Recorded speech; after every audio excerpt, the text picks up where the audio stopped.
Bienvenidos al módulo 3. En este módulo, junto a la doctora Sol Cabezas Hurtado y conmigo, Lino Yola Palacio, vamos a ver los temas de politraumatismo, traumatismo de cráneo, quemaduras y ahogamiento en pediatría. Vamos a iniciar con el tema de politraumatismo. Dentro de las generalidades, hablemos de algunos números. Si bien estos son números extraídos de las consultas y las estadísticas de Estados Unidos, se podrá ver que se replican mayormente a nivel mundial, siendo un poco mayores en países con bajos recursos y un poco menores en aquellos en los cuales se pone alta cantidad de recursos en la prevención de los accidentes en niños. El 80% de las muertes en los pacientes pediátricos corresponderán a aquellos que sufrieron algún tipo de trauma, mayormente aquellos que sufrieron un trauma severo de cráneo, que en un gran porcentaje fallecerán en el lugar del incidente, mientras que el resto representarán aproximadamente unas 400.000 consultas anuales en las unidades de urgencias, resultando en 50.000 hospitalizaciones anuales entre aquellos casos que son banales y aquellos que requerirán no solamente cirugía, sino que también tratamientos prolongados en terapia intensiva, rehabilitación y demás tratamiento de sus secuelas. Esto implica un altísimo costo en la atención pediátrica que podría traducirse en billones de dólares. Generalmente, y por suerte, estas hospitalizaciones y estos traumatismos serán banales, no resultando en una gran cantidad de secuelas ni en morbimortalidad para los niños. Dentro de toda la etiología de los traumatismos, nosotros lo que tendremos que tener en cuenta es que hay una distribución bimodal dentro de la edad pediátrica, siendo los menores de 2 años aquellos pacientes cuyo centro de gravedad aún se encuentra muy alto por el desfasaje del tamaño de la cabeza con respecto al resto del cuerpo, produce grandes descoordinaciones y faltas de equilibrio, a su vez una inestabilidad en la marcha propia de la edad que corresponde con el estadio madurativo y a su vez un aumento de los riesgos de caídas porque son niños que se trepan sin real conciencia de los riesgos. El segundo pico en esta curva bimodal se dará en la pubertad. En este momento comienzan los deportes de riesgo en grupos y aquellas problemáticas del tipo de adicciones y consumos problemáticos, los cuales aumentan el número total de traumatismos en general. A su vez, comenzarán a conducir automóviles, bicicletas, motocicletas, de acuerdo con la cultura y la costumbre regional, aumentando así su tiempo en la calle. Siempre debemos recordar que los traumatismos suceden donde está el paciente. En los niños más pequeños, esto será dentro del hogar, mientras que en aquellos ya adolescentes será fuera, aumentando, por ejemplo, aquellos traumatismos producidos por colisiones vehiculares, ya sea tanto vehículo-vehículo como vehículo-peatón. Se sabe estadísticamente que es más común la consulta por traumatismos en varones. Como dijimos anteriormente, las causas serán ligadas a la edad. En niños más pequeños, estas serán por caídas, mientras que en los más grandes serán por accidentes de tránsito.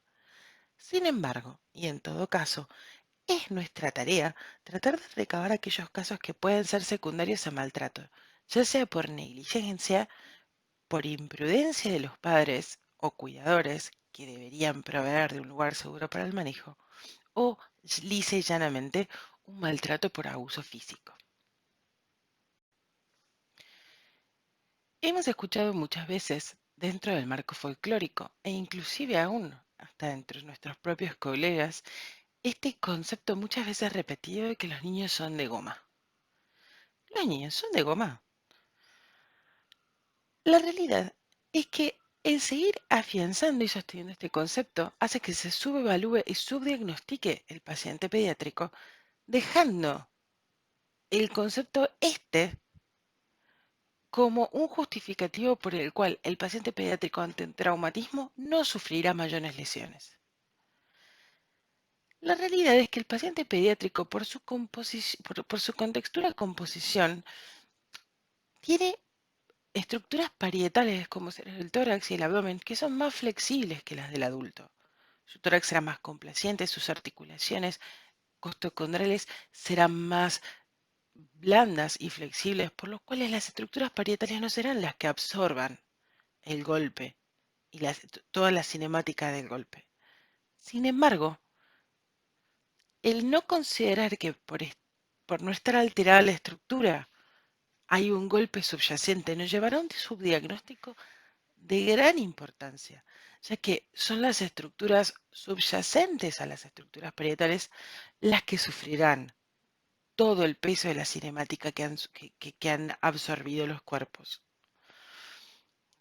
Es clave hacer un énfasis en la cinemática del trauma para realizar una evaluación primaria, ya que será muchas veces aquello que nosotros sospechemos por el tipo de traumatismo, lo que nos llevará a hacer una sospecha diagnóstica aún en pacientes en los cuales no se los verá tan comprometidos a nivel físico inicialmente. Aún durante la evaluación inicial, se debe considerar que en simultáneo debe hacerse una inspección, una estabilización y un control de las heridas potencialmente letales. Ninguno de estos pasos se dará de forma secuencial. Todos deben ser hechos en simultáneo, ya que en el paciente pediátrico, en el politrauma, el tiempo será sinónimo de secuelas. Pasemos entonces a hablar de lo que será la atención primaria. Como siempre, la base de la misma se dará en el mismo ABC que se da en el paciente adulto. Sin embargo, es importante recordar que las diferencias que nos llevarán al manejo en el paciente pediátrico son inherentes a la edad del mismo. Por ejemplo, no es lo mismo intentar mantener quieta la cabeza de un paciente de 2 años, con gran fuerza y que asustado pelea, que la de un paciente mayor, por ejemplo, de 8 años, que tal vez puede llegar a comprender aún dentro de su susto que debe quedarse quieto. Es importante que el médico tratante recuerde que en toda instancia en la cual realiza un procedimiento, este se le explique al paciente, ya que es muchísimo más fácil que si el paciente mantiene la calma, sea colaborador a lo largo del proceso, mientras que al asustarse o al verse excitado, ya sea por el mismísimo trauma o por su constitución natural, será muchísimo más difícil. Por otro lado, si bien siempre se habló de que el paciente pediátrico más vale diferir la realización de maniobras invasivas, como por ejemplo la colocación de vías periféricas o de intubación orotraqueal, se difiere hasta el momento del intrahospitalario, la realidad es que el tiempo definirá cuál será la mortalidad final del paciente.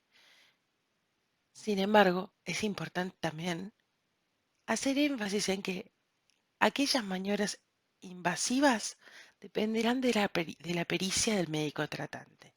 De nada sirve intentar colocar 50 veces una vía periférica que luego no estará disponible para cuando el paciente deba ser tratado de forma avanzada en el intrahospitalario. Pasaremos a continuación a hablar del ABC de forma más exhaustiva. A la hora de hacer el manejo de la vía aérea, se deberá recordar aquellas particularidades anatómicas del paciente pediátrico para poder hacerlo de la manera más efectiva y eficiente posible. Por empezar, debemos recordar que en el paciente pequeño, la hiperextensión cervical no será indicada, especialmente en los casos de trauma. La subluxación mandibular también indicada será mucho más sencilla en el contexto de la laxitud relativa que tendrán las articulaciones de los pacientes pediátricos. Sin embargo, a la hora de posicionarlo en la tabla espinal, deberemos recordar que la cabeza más grande, prominente, con un occipital mucho más sobresaliente que el del paciente adulto, generará una posición, tanto de la misma como del cuello, que puede llegar a dificultar el manejo de la vía aérea. Esto se suma a las particularidades anatómicas conocidas ya por todos, como la cavidad oral más pequeña, una lengua proporcionalmente más grande, una apertura glótica diferente y una tráquea más estrecha en el contexto de una laringe también infundibular, más laxa, y un cuello realmente más corto. En este contexto, a la hora de hacer el manejo de la vía aérea, volvemos a lo mismo. Una colocación adecuada dentro de en la tabla espinal, con un acolchado adecuado detrás de los hombros, tal vez con una toalla, sosteniendo con las manos la cabeza del paciente para poder realizar luego las maniobras, serán la clave a la hora de permeabilizar de forma efectiva. Recordemos también que la valoración de la permeabilidad de la vía aérea cambia con la edad. Es así que en los niños más pequeños se considera no el habla, sino que el llanto. Y que en este contexto también debemos considerar que todas las estructuras que puedan estar sueltos dentro de la cavidad oral pueden producir una obstrucción de la misma que nos pueden llevar al paro cardiorrespiratorio en caso de no ser evaluadas de forma eficiente en una primera instancia. Debemos también reconocer cosas como el ronquido o el estridor o la disminución de los sonidos respiratorios y la posibilidad de que la vía aérea que es sostenible en un momento no lo sea en el próximo. En el contexto de la evaluación de la ventilación, comenzaremos por hablar de las particularidades de la ventilación en el paciente pediátrico. En los niños más pequeños la ventilación será tóraco-abdominal y a medida que ellos que vayan creciendo pasará a ser torácica al igual que en los adultos que nosotros conocemos. La frecuencia respiratoria también será variable, existiendo inclusive una taquipnea transitoria del recién nacido que es perfectamente normal. La frecuencia respiratoria cambia con la edad, llegando a la ventilación normal del adulto, 12-16 respiraciones por minuto, hacia más o menos los 10-12 años. Es importante reconocer estas diferencias en la respiración del paciente pediátrico para así tratar de no subvalorar los valores normales. Es importante recordar que todo aquello que nosotros valoremos como taquipnea, aún cuando sea por una sobrevaloración del caso, debe asumirse como secundario al trauma. Corresponde indicar el oxígeno a alto flujo con una FIO cercana al 100% en todos los casos de trauma, y este será administrado en la modalidad que sea más conveniente de acuerdo con la capacidad de sostén de la vía aérea del paciente. Es así que puede elegirse una máscara con reservorio, como puede llegar a necesitarse una intubación orotraqueal. Recordemos que en todos los casos la insuficiencia respiratoria no solo debe ser de causa torácica. Puede ser que exista una contusión pulmonar, un neumotórax o un neumotórax que deba ser corregido en el momento. Pero también recordemos que en el contexto del politrauma puede haber un trauma cráneoencefálico que pueda ser causa de esta insuficiencia ventilatoria.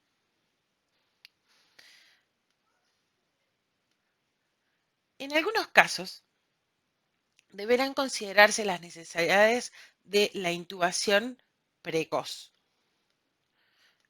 Esto muchas veces conviene no hacerlo en el contexto del prehospitalario.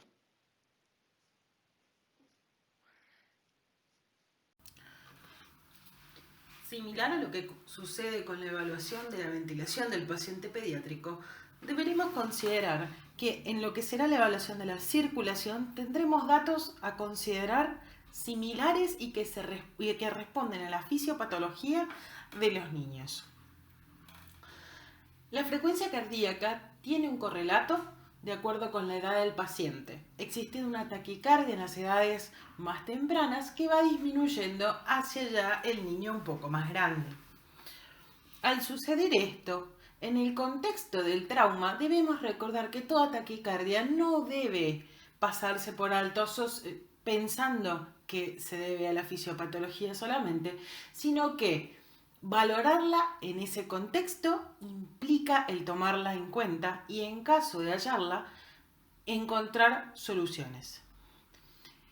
Es así que valoraremos la posibilidad de tener que hacer control de sangrados por compresión directa de heridas y, en caso de no encontrarlas, buscarlas si amerita la escena el encontrar dichas lesiones.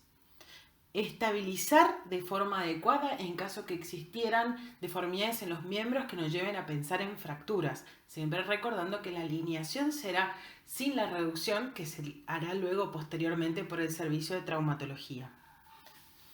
En el caso de la pelvis, que al igual que en adulto puede llegar a perder muchísima sangre, será una evaluación de la misma y una reducción envolviéndola en caso de sospechar fracturas.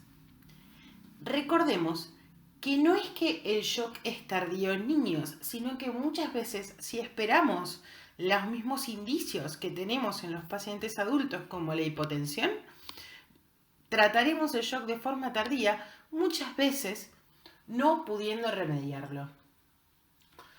Es importante entonces tener en cuenta que la reposición de líquidos será agresiva, en lo posible endovenoso, y en caso de no poderse, se realizará una reposición por la vía intraósea. Esto se hace con infusiones rápidas de cristaloides, como por ejemplo la solución fisiológica, usando la fórmula de 20 ml por kilo.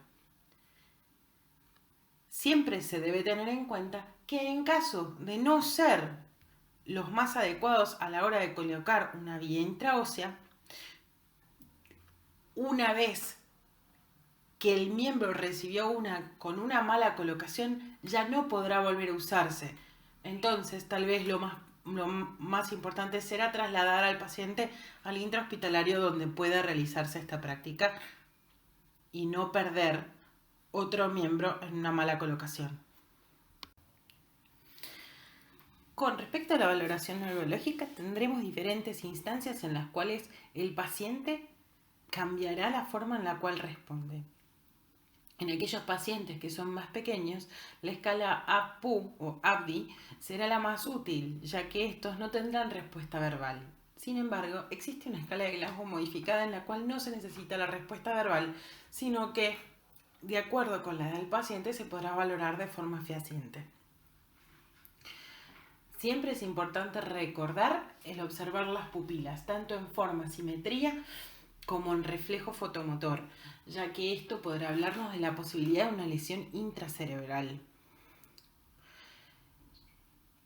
En el caso de pacientes que tienen alteraciones del movimiento o dolor, será importante buscar deformaciones óseas ante el dolor referido o ante la inmovilidad del miembro que nos puedan hablar de la posibilidad de fracturas, y si es así, intentar resolverlos para que el dolor ceda durante el traslado.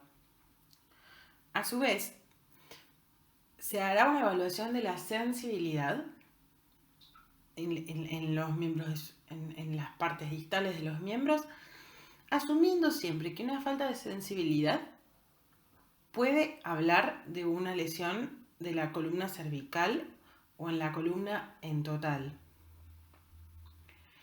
En los casos en que los pacientes se presenten con convulsiones, debe asumirse que son secundarias al trauma en todas las situaciones, ya que las convulsiones asociadas al traumatismo hablarán de un peor pronóstico de la lesión cerebral, lo cual debe ser tenido en cuenta a la hora de atender al paciente. Algo que vale siempre la pena recordar con respecto al déficit neurológico es que, si bien las lesiones de la columna vertebral no son frecuentes, no necesariamente son inexistentes. Por ende, todo aquello que se tome como consideración a la hora de hacer una extricación correcta del paciente actuará en beneficio del mismo, mientras que cuando se olvide o por falta de material se realice de forma inadecuada, estaremos generando probablemente secuelas que luego no puedan revertirse tan fácilmente. En el caso de la evaluación de la E, a la hora de hacer una exposición debemos recordar que por un desbalance entre lo que será el peso total del paciente y su superficie corporal, que será siempre más grande cuanto más pequeño sea, debemos recordar que si nosotros exponemos toda la piel del paciente, agregaremos un factor importante a la hipotermia, que luego será de difícil manejo y será altamente deleterio en el manejo posterior del trauma.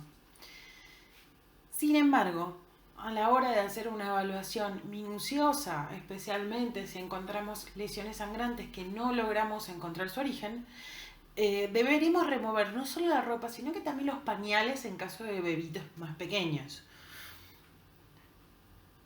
Si encontráramos en algún sector de la piel quemaduras, recordemos la regla de la palma de la mano del paciente. La palma de la mano de cada niño será el 1% de la superficie corporal quemada. Y con eso podremos hacer un cálculo rápido y estipular cuál será la complicación venidera.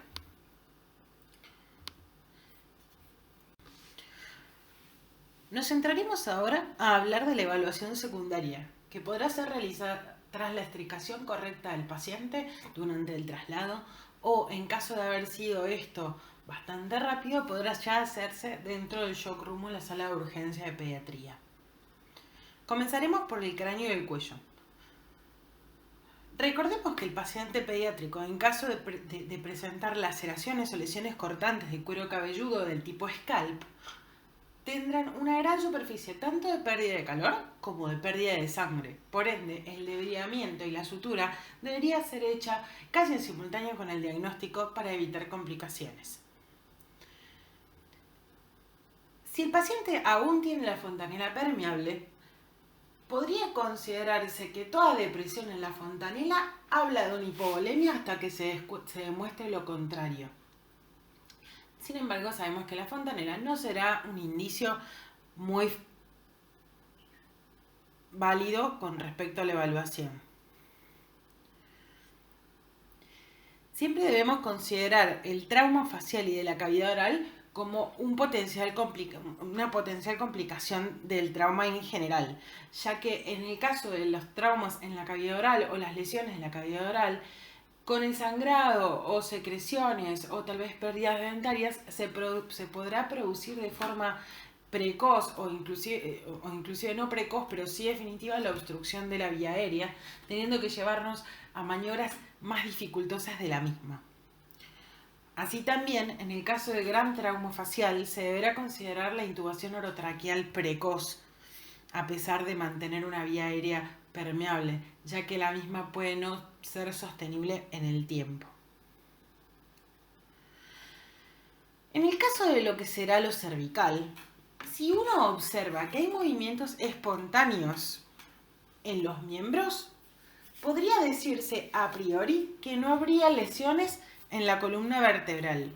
Sin embargo, esto no debe descartar la valoración de la misma, tal vez con estudios complementarios, ya que podría presentarse de forma tardía o presentarse en una instancia posterior. Volvemos a la premisa anterior que hablamos al comienzo de la clase para adentrarnos a hablar de tórax, abdomen y pelvis. Los niños tendrán estructuras parietales que serán más laxas, flexibles y complacientes, por lo cual el no haber alteraciones en las mismas no descarta la posibilidad de lesiones de las vísceras subyacentes.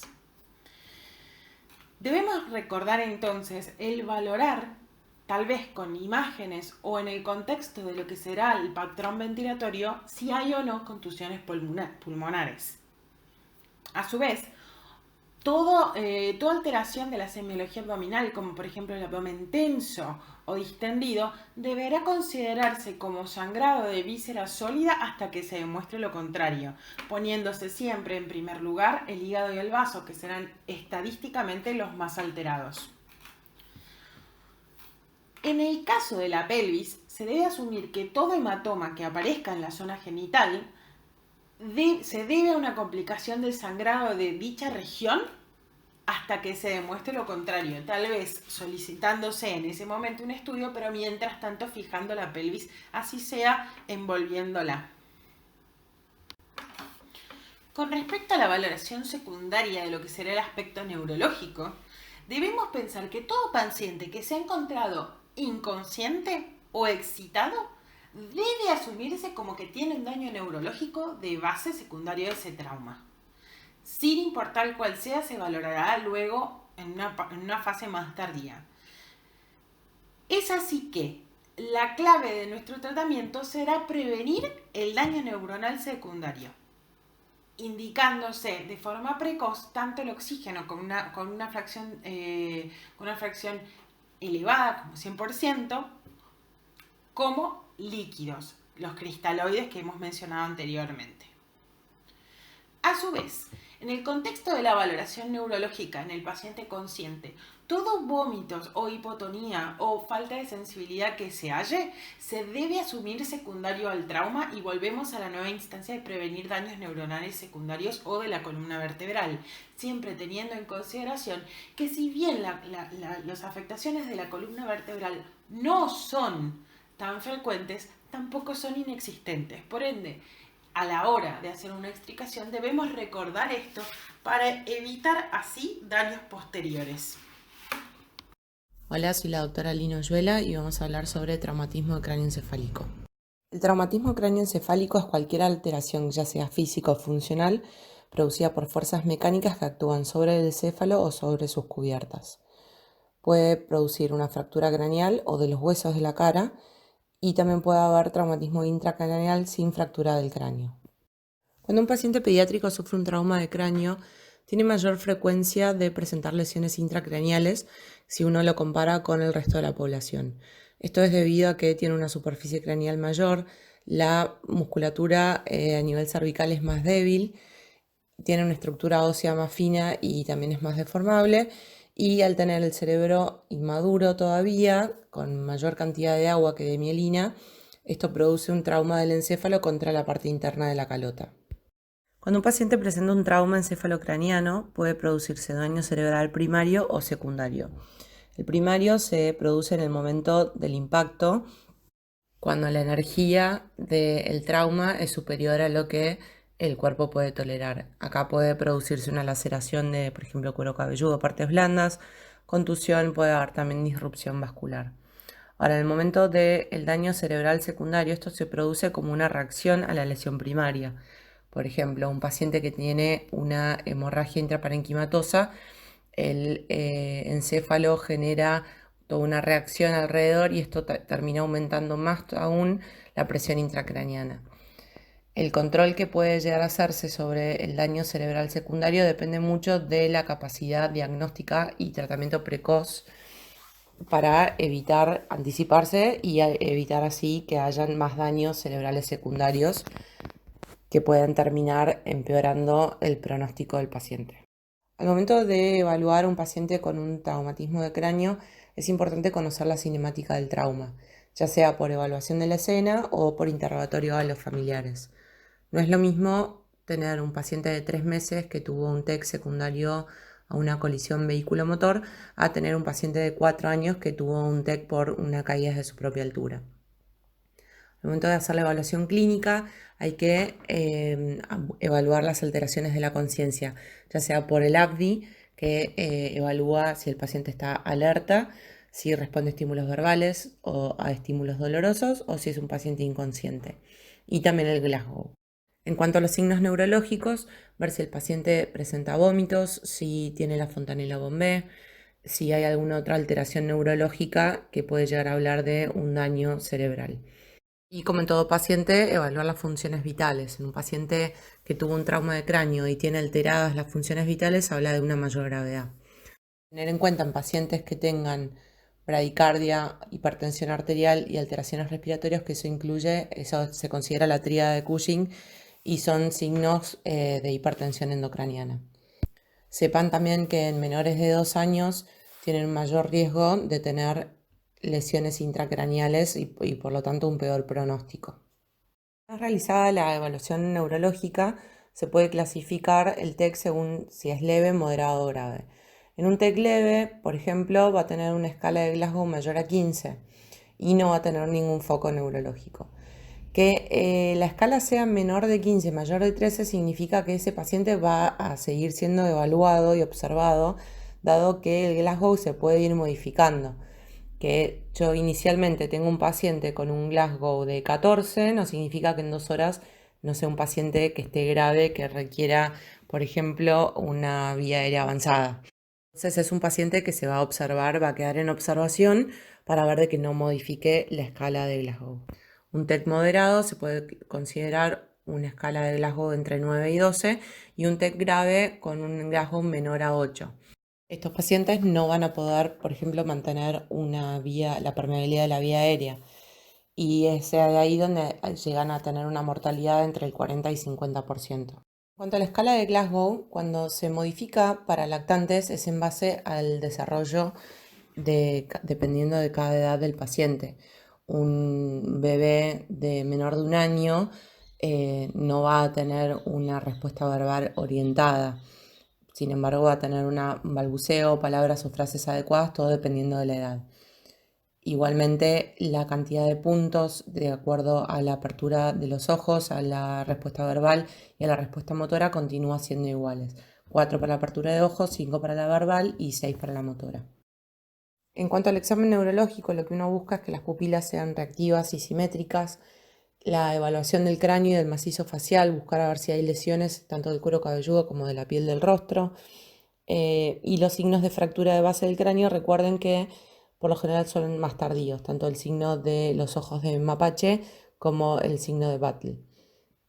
Y lo mismo en cuanto al fondo de ojo, por ejemplo, que sea normal, no descarta que haya una hipertensión endocraniana, dado que el fondo de ojo alterado con las lesiones algodonosas típicas se produce más que nada cuando hay una hipertensión endocraniana sostenida en el tiempo. Entonces, un fondo de ojo normal no descarta. Y también evaluar la fuerza muscular. Por lo tanto, de esta manera uno evalúa los pares craneales, los reflejos del tronco, ver si no hay asimetrías en los reflejos, que el paciente, a ver si realiza contacto visual, si está irritable, si tiene palidez y evaluar el tipo de llanto que tiene. Sistemáticamente hay que estar evaluando a estos pacientes por la posibilidad de que puedan tener otras lesiones que requieran un tratamiento inmediato o que tengan prioridad. Además de que el estado neurológico del paciente puede ir variando con el tiempo. Al momento de solicitar estudios complementarios que los pacientes puedan llegar a requerir, está la radiografía simple de cráneo, que si bien antes se solicitaba para todos los pacientes con un TEC, ahora se está intentando seleccionar a los pacientes que puedan tener una lesión intracraneal para así reducir la cantidad de radiación. Después está la tomografía computada, que es la más utilizada, dado que puede mostrar, por ejemplo, una hemorragia intraparenquimatosa subdural desde el momento cero. También sirve para evaluar fracturas de cráneo. La resonancia magnética nuclear no se utiliza tanto en el momento agudo, pero sí es de bastante utilidad para evaluar, por ejemplo, hacer un diagnóstico de un daño axonal difuso. Y en lactantes que tengan todavía la fontanela abierta se puede utilizar una ecografía cerebral. Está indicada o está indicada con extrema precaución la punción lumbar en pacientes con un trauma de cráneo, dado que pueden, al bajar la presión del líquido cefalorraquídeo en la médula, colaborar a tener una herniación. Hay algunos predictores que nos dan la sospecha de que este paciente tiene un alto riesgo de una lesión intracraneal. Por ejemplo, en los menores de 2 años, que tenga el sensorio alterado, que tenga una fractura de cráneo que sea palpable, que hayan tenido una pérdida de la conciencia menor a 5 segundos o que el mecanismo de injuria haya sido severo, o sea, un traumatismo de alta cinética, por ejemplo, que el cefalohematoma no se encuentre en la región frontal, sino que esté, por ejemplo, occipital o parietal, y que los padres refieran no notarlo con su comportamiento habitual.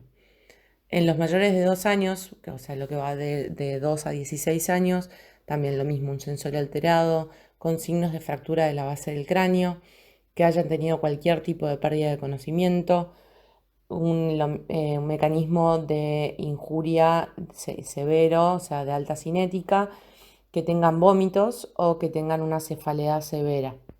En pacientes que tengan hallazgos clínicos aislados, como pérdida de la conciencia, cefalea o vómitos, o cefalomatoma frontal en mayores de 3 meses, pero aislados, no todos juntos, si bien tienen un riesgo de injuria disminuido, que es menor al 1%, son pacientes que siguen teniendo un riesgo, por lo cual deben ser observados. Pueden no realizarse la tomografía siempre y cuando sean pacientes que no tengan comorbilidades y ningún otro hallazgo clínico. Ahora, los pacientes que sí les vamos a realizar una tomografía son a los que tengan alteración del sensorio, que tengan fracturas palpables, que se sospeche una fractura de base de cráneo, que tengan múltiples hallazgos o que empeoren la clínica a medida que va pasando el tiempo, y en los menores de 3 meses. Todos estos pacientes van a requerir una tomografía computada.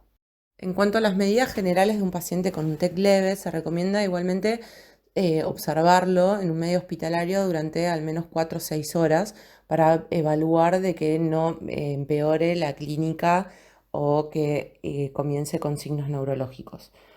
Esto es en mayores de 2 años. En los lactantes, en los menores de 2 años, se recomienda una observación de 24 horas. El paciente debe permanecer con una postura con la cabeza a 30 grados, sin lateralización de la misma. Y en cuanto a la dieta, lo que se observa es que debe hacerse una dieta que no le produzca vómitos al paciente. En caso de que el paciente ya esté con vómitos, no se debe realizar una prueba de tolerancia, dado que la causa de los vómitos es neurológica y no gastrointestinal. En la evaluación inicial del paciente, o lo que se denomina la hora de oro, se debe evaluar la cinemática del trauma y los aspectos clínicos para ver cuáles son los requerimientos del paciente y qué complejidad necesita este paciente para una atención definitiva, y así poder realizar un traslado a un centro de salud acorde a los requerimientos del paciente. La evaluación debe ser ordenada y con la estabilización, tanto in situ en la escena como en el servicio de urgencia. Hacer un manejo del ABC, recordar siempre la hipoxia. A los pacientes se les debe colocar oxígeno al 100%, y la inmovilización adecuada, es decir, elegir el collar rígido de acuerdo al tamaño del cuello del paciente. Entonces, en conclusión, evaluar primero la cinemática del trauma, ver cuáles fueron las causas que originaron este trauma, hacer una evaluación de las lesiones de forma ordenada y asignando prioridades, siempre recordar la inmovilización cervical del paciente, reanimación y soporte adecuado inmediato, y hacer una correcta evaluación de las imágenes para diseñar una estrategia de tratamiento. Muchas gracias.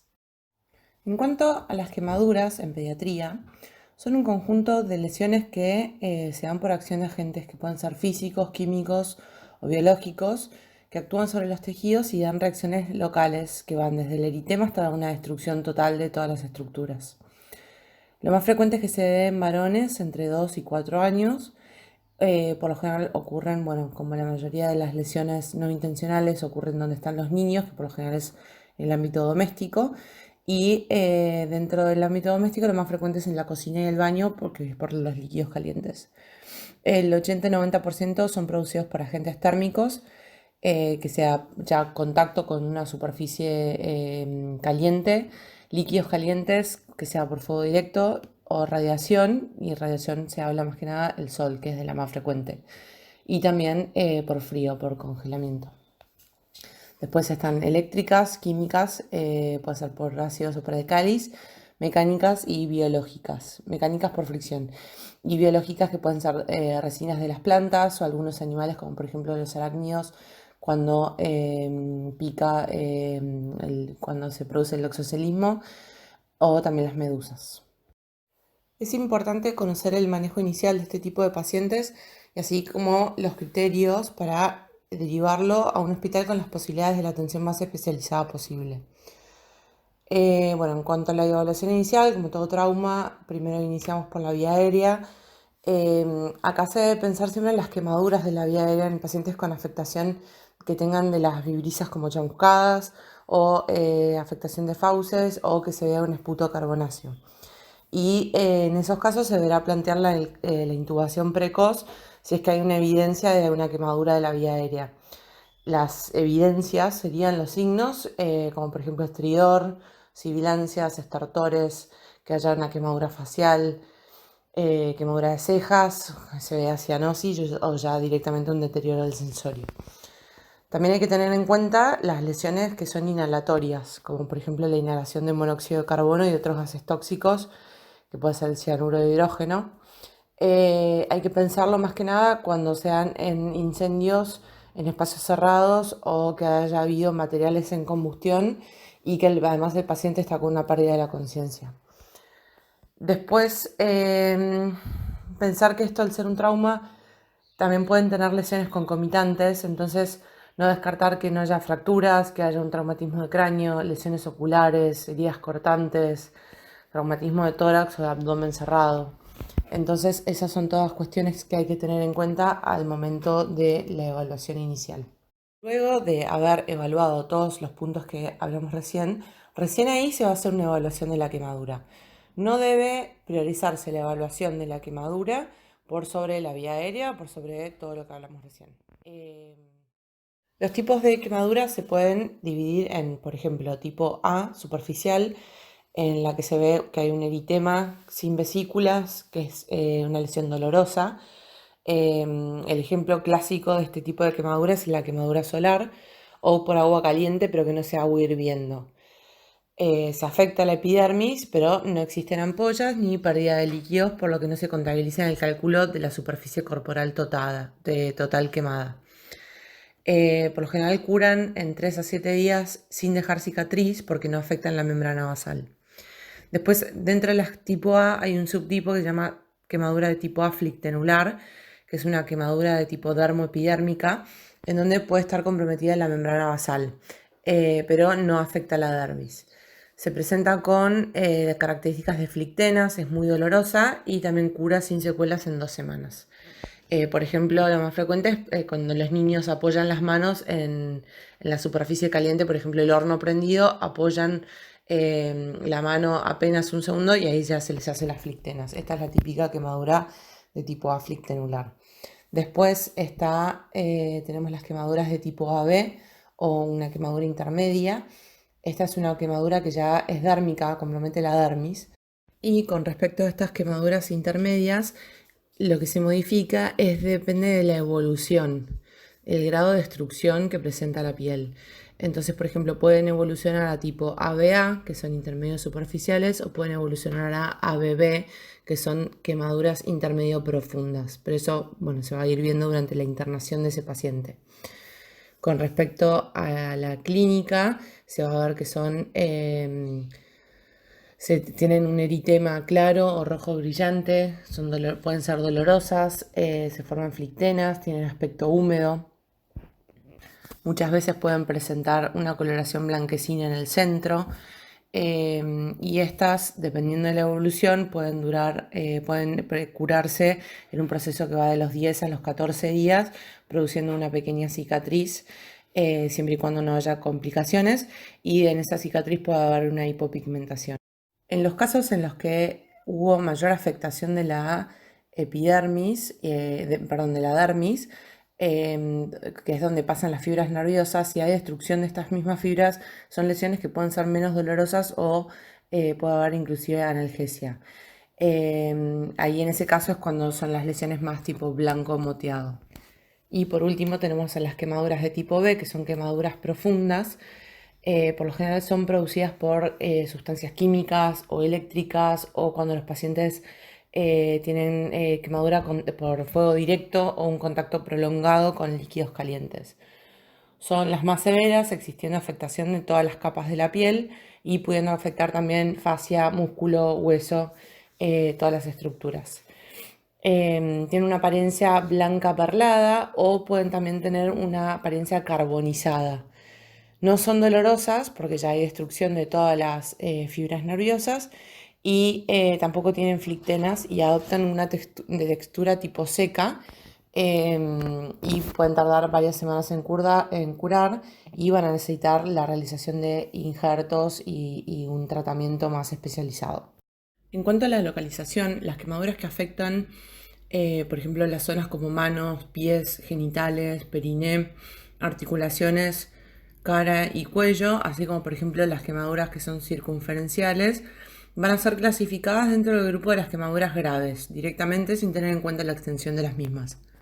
Con el resto se va a ver la extensión mediante el cálculo de la superficie corporal quemada. Los pacientes mayores de 14 años, al igual que en los adultos, se utiliza la regla de los 9 para calcular la superficie corporal quemada. La cabeza y cada brazo, hasta la punta de los dedos, es un 9% de superficie corporal cada una. El tronco anterior, el tronco posterior y cada pierna se considera un 18% de superficie corporal. Y en cuanto al área genital, un 1%. Por debajo de los 14 años podemos realizar el cálculo estimando la cabeza representa un 18%, ya que es mayor la superficie del tamaño de la cabeza en niños más chicos. Cada uno de los brazos es un 9%, las piernas un 14% cada una, glúteos un 5% y tronco anterior y el posterior se consideran 13% de superficie corporal cada uno.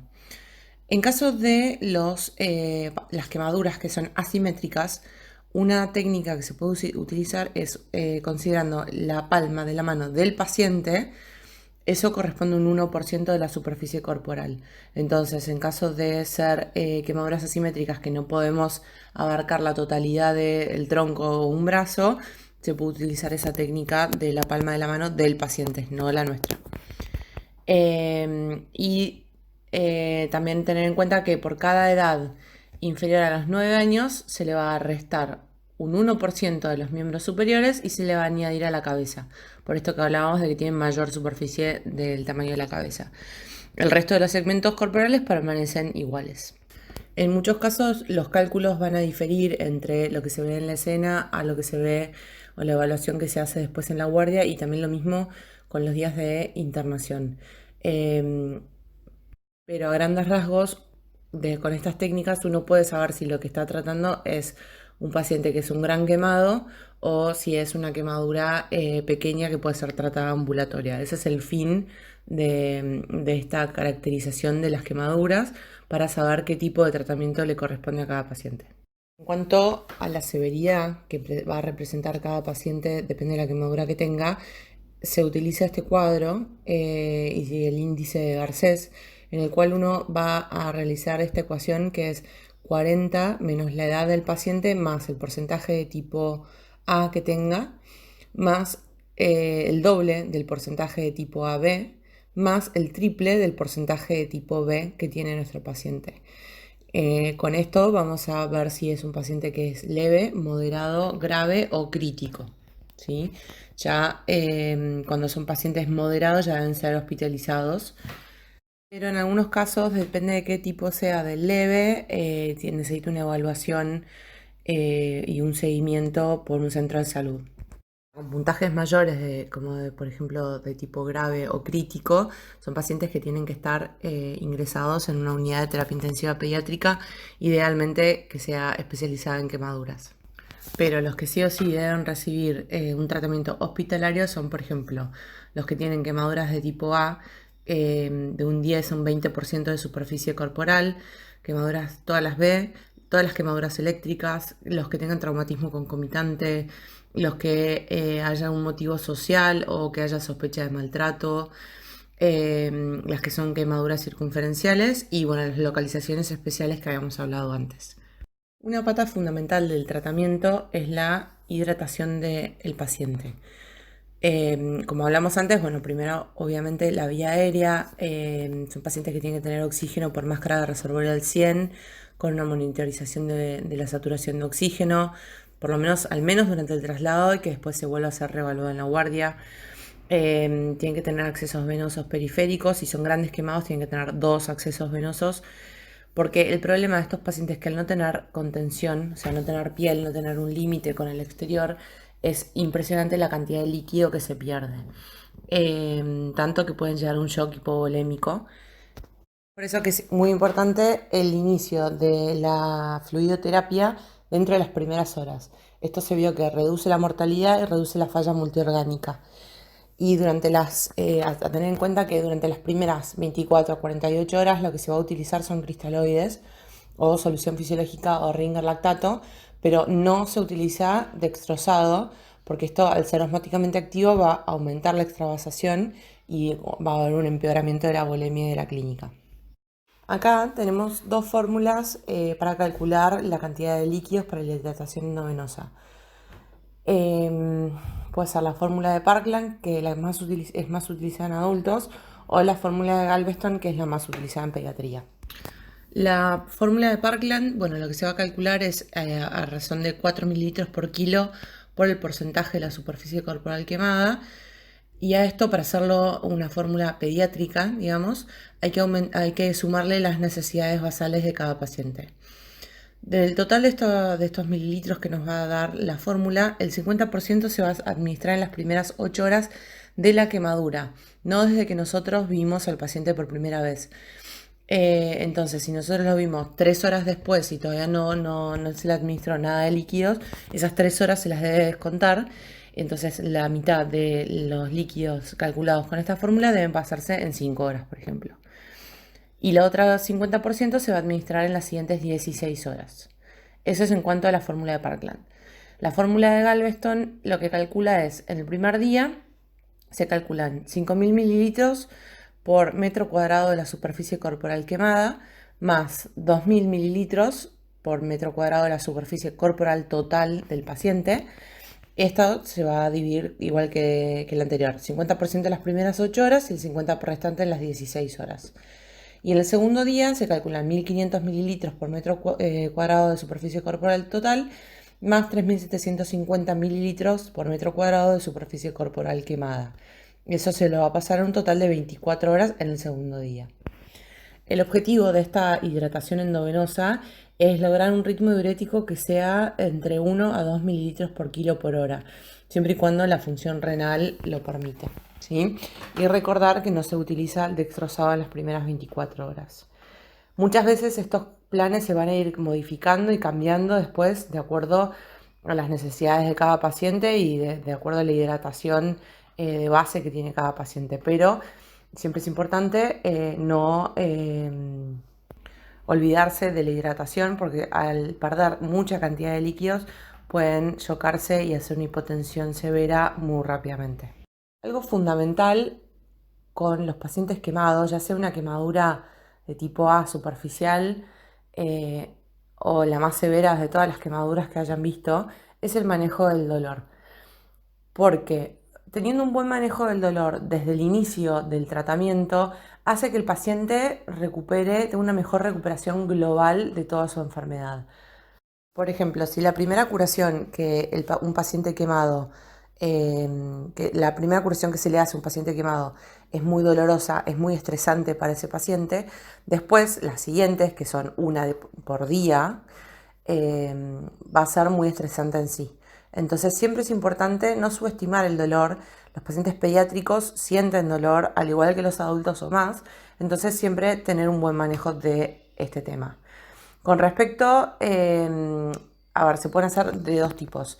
Relacionado con la lesión, o sea, por ejemplo, si tenemos una lesión de intensidad, con un dolor de intensidad leve, se puede manejar directamente el dolor con AINES reglados, ¿sí? Un ibuprofeno cada 8 horas, por ejemplo. Si la intensidad es moderada, se pueden agregar a los AINES, se pueden agregar opioides. Si la intensidad es severa, se agregan AINES más opioides potentes. Ahora, si ya nosotros sabemos que vamos a hacerle un procedimiento terapéutico, como por ejemplo una curación o una balneoterapia, ya directamente antes se le puede administrar un AINES más opioide o directamente una sedación si es un procedimiento muy invasivo o si es un procedimiento quirúrgico.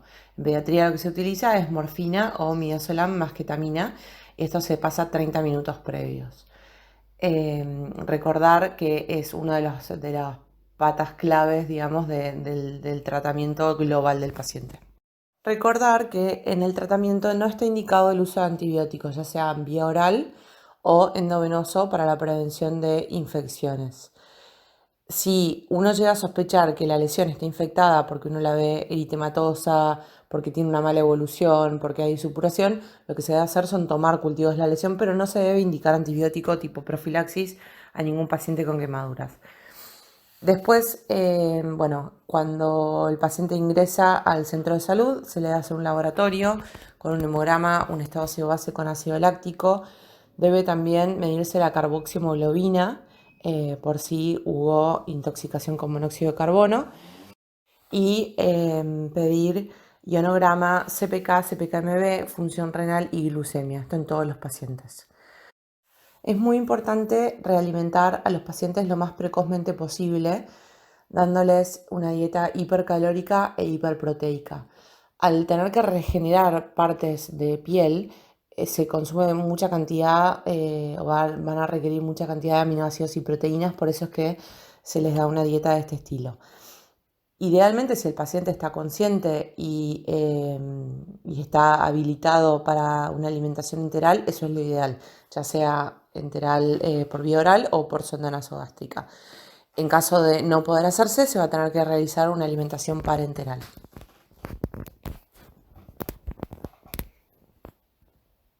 En cuanto a las quemaduras eléctricas, un 3% de las quemaduras pediátricas son de tipo eléctricas.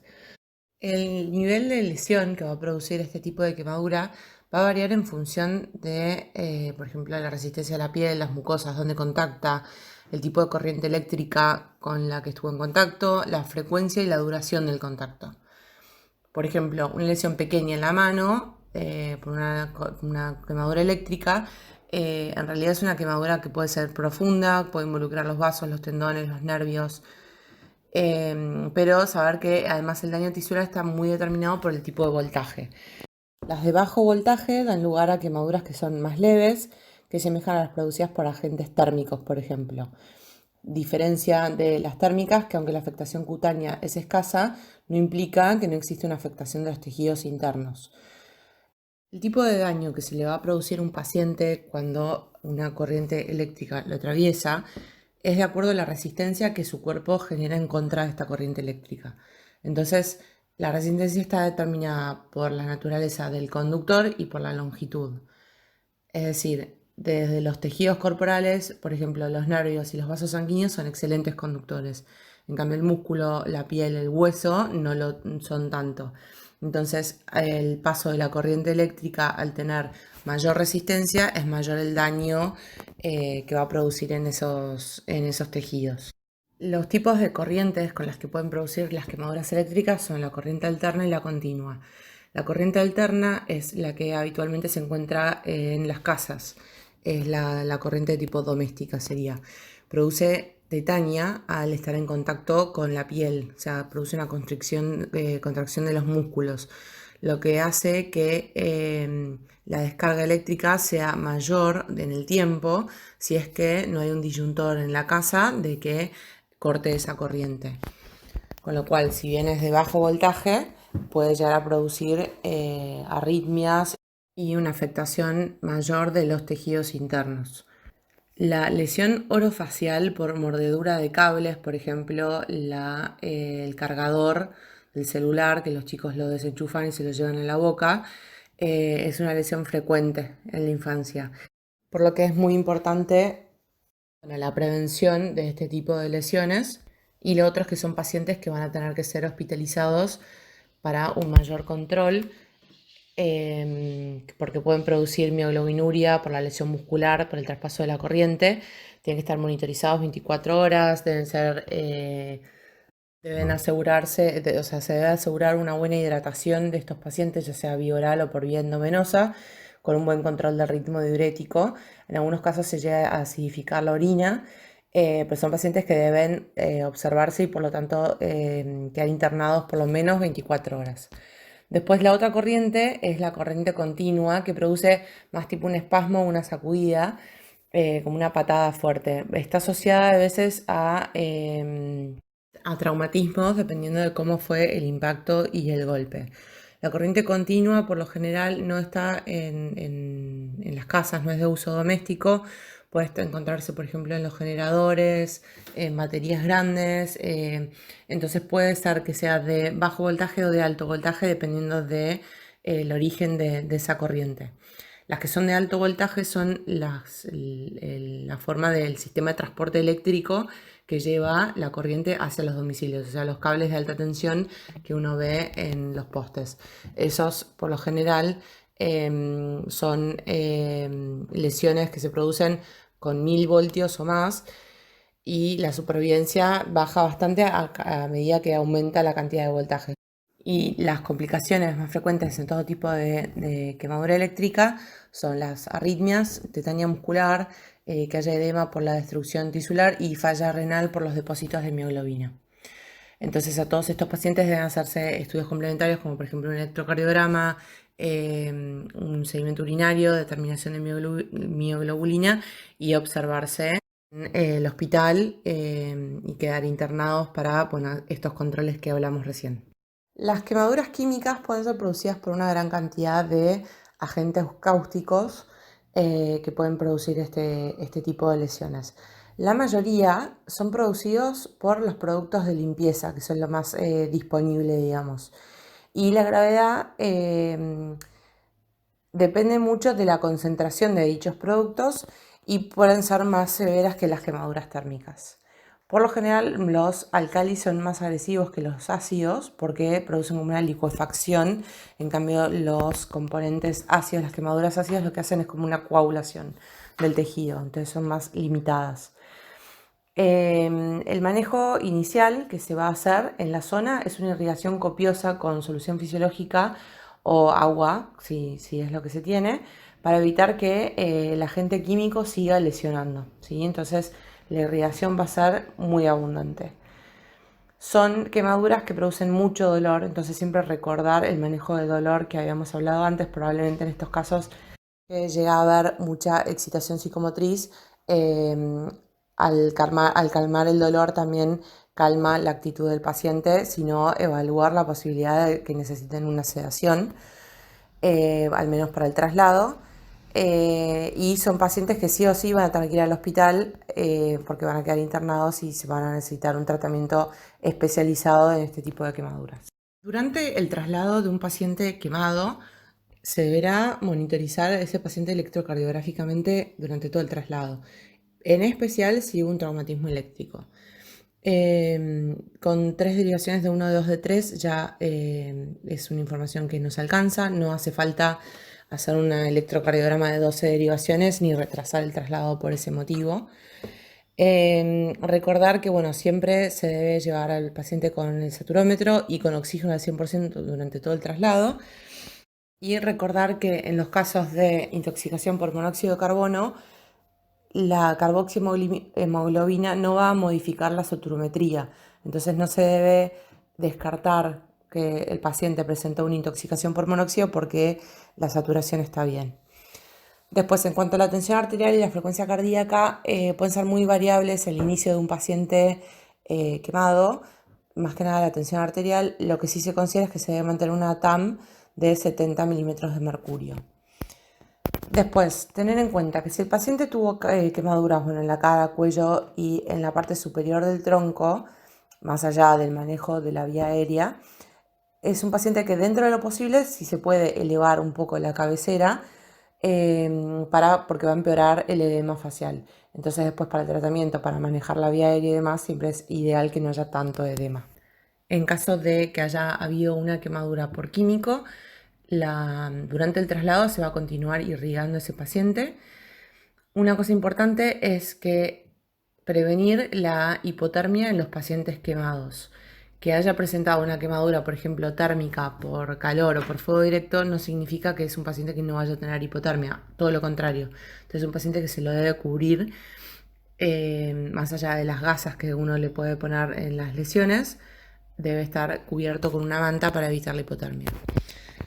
Durante el traslado o previo al traslado, todo dependiendo de la distancia de la cual uno está a un centro especializado, Se debe evitar realizar escarotomías siempre y cuando este procedimiento pueda ser diferido. Por ejemplo, si hay una escara circular que comprime el tórax del paciente y este está desaturando, bueno, sí, la escarotomía en ese momento va a ser necesaria.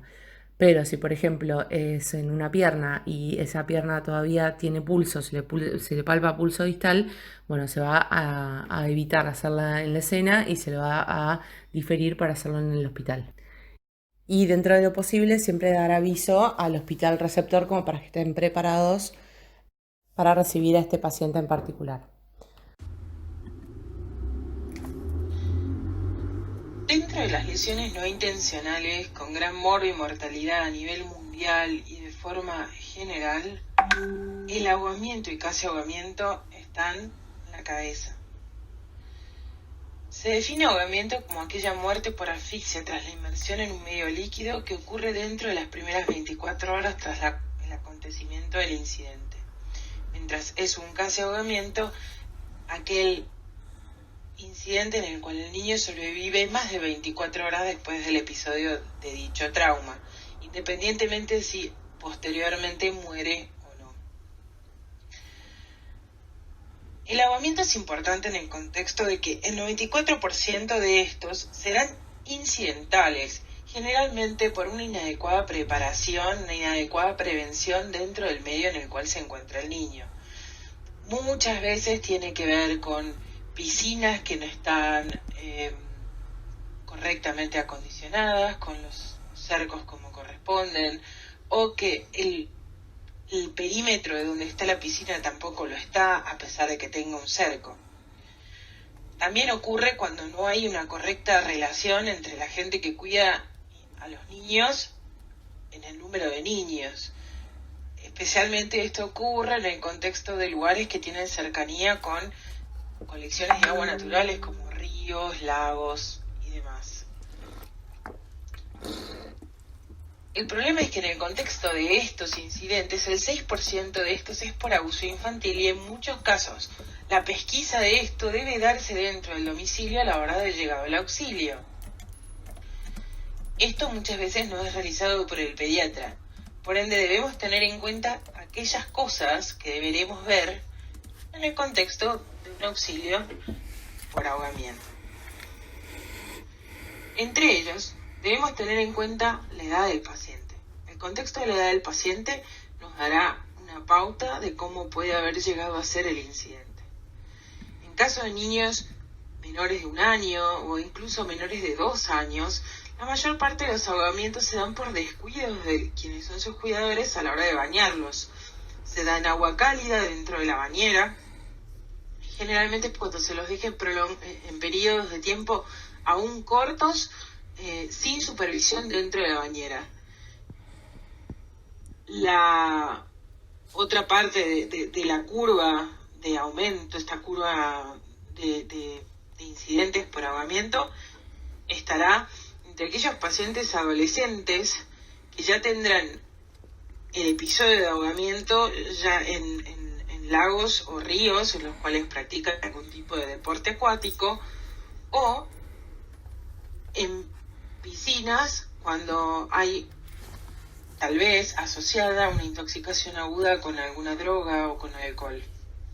Todo esto debe ser tenido en cuenta porque forma muchas veces parte de la anamnesis del espacio y no necesariamente de la anamnesis de la gente, que puede llegar a no dar toda la información que necesitemos, pero que nosotros debemos pesquisar para poder predecir cuál será el pronóstico del paciente. Entre estas cosas, también vale destacar que debemos pesquisar si el agua fría o cálida y el agua es dulce o salada.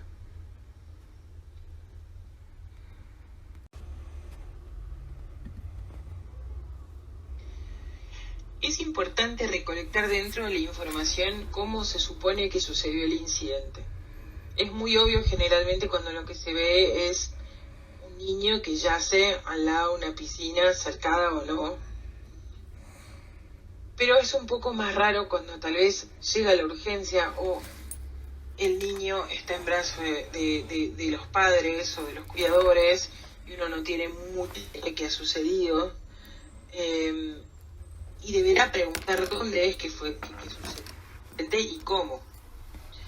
A su vez, en el contexto de la clínica y teniendo en cuenta lo que nos cuentan del relato, inclusive aquellos relatos en los cuales nos dicen que no saben hace cuánto tiempo no lo habían visto. A veces pasa que al niño no lo ven hace X cantidad de tiempo y cuando lo encuentran sumergido en la pileta o mismo en la bañera. Y ese tiempo aproximado de inmersión a nosotros nos sirve para predecir cuál será el pronóstico del paciente. En esto debemos recordarnos que nosotros tendremos varios mecanismos de lesión que se asociarán en el contexto del ahogamiento, entre ellos la hipoxia, la hipotermia y en algunos casos inclusive el trauma, siempre en el contexto de donde se lo ha encontrado. Recordando que la hipotermia en sí misma será un factor predictor de mortalidad, de aumento de mortalidad. Por ende debemos también poder estipular esto. Recordemos que cuanto más tiempo haya permanecido sumergido el paciente, mayores serán las chances de que haya pasado a la fase húmeda del ahogamiento y no haber quedado en este 10% de los pacientes que en el contexto del laringoespasmo hacen la hipoxia, pero no pasan a la fase húmeda. Debemos recordar, como dijimos anteriormente, que hay una edad que condiciona el mecanismo por el cual se ha producido el incidente. En pacientes menores de 2 años, cuyo cuidado depende de sus cuidadores, generalmente debemos no descartar de forma inmediata el abuso infantil. Sabemos que es difícil pensar en esto como casi primera opción, pero la realidad es que, ya lo hemos dicho en el módulo 1, todo aquel paciente que debía ser cuidado por alguien y no lo fue, tiene chances de no ser cuidado nuevamente. Y no debemos perder eso como una oportunidad de intervención por parte de quienes correspondan. La no prevención, la falta de acondicionamiento en hogares en los cuales hay niños, son inclusive factores de mal pronóstico a futuro para lesiones severas. Entonces, repasemos un poco lo que dijimos en la filmina anterior. En menores de 1 año, generalmente los ahogamientos ocurren dentro de las bañeras y es muy importante el descartar potencialmente un abuso infantil. En aquellos menores de 2 años que ya son deambuladores, debemos pensar, generalmente los ahogamientos son por falta de prevención también, pero acá ya pasan a tener mayor consideración aquellos hogares en los cuales hay piscinas o piscinas en el peridomicilio. Ocurre mucho en barrios cerrados en nuestro medio, en donde tal vez yo no tengo una piscina o mi piscina está acondicionada pero la del vecino no, y si el niño se escapa de su domicilio y pasa al lado, puede sufrir un ahogamiento en la piscina ajena, la piscina de un tercero. Ya al aumento de edad debemos pensar en aquellos pacientes preadolescentes o adolescentes que comienzan su experimentación con drogas de abuso, drogas de uso ilícito, alcohol, y en el contexto de fiestas o de lugares más multitudinarios, sufren su ahogamiento secundario a una intoxicación aguda con una caída y un traumatismo posterior dentro de alguna piscina, lago o arroyo. Dentro de este mismo grupo etario, ya siendo un poco mayores, comienzan en los adolescentes aquellos accidentes ligados a deportes acuáticos, etc.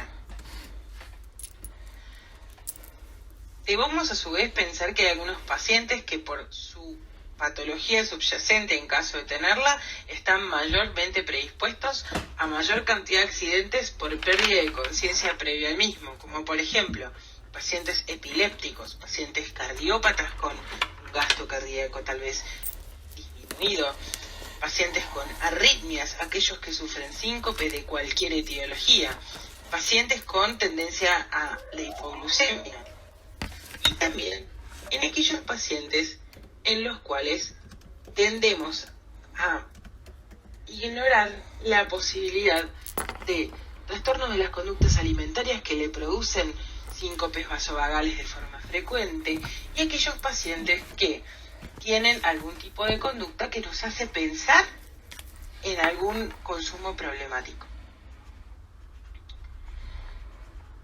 Debemos pensar que en todos estos pacientes puede haber también algún mecanismo lesional previo en el cual se ha sufrido un trauma, y es el trauma con la inconsciencia lo que ha producido el posterior ahogamiento y no necesariamente al revés. Es importante también pensar en la temperatura del agua, que nos ayudará a determinar si la hipotermia se debe al enfriamiento o a una inmersión prolongada. Tratemos de recordar que en el contexto, en aquellos pacientes en los cuales hay una hipotermia por agua muy fría, esta puede ser, en cierta forma, un efecto protector, pero solo se da esta situación en el caso en que la inmersión sea en agua helada, por lo cual la temperatura disminuye rápidamente y desciende el metabolismo basal antes de que comience la hipoxia, y no viceversa. En todo caso, en el cual yo llegue y el paciente se encuentre inconsciente, no debo demorar el soporte vital, de ninguna manera, y deberé pasar a un soporte vital avanzado lo más precozmente posible y trasladar al paciente realizando este soporte vital al centro asistencial para que se inicie el soporte vital avanzado lo antes posible.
Muchas gracias por la intemperie y necesita, por ejemplo,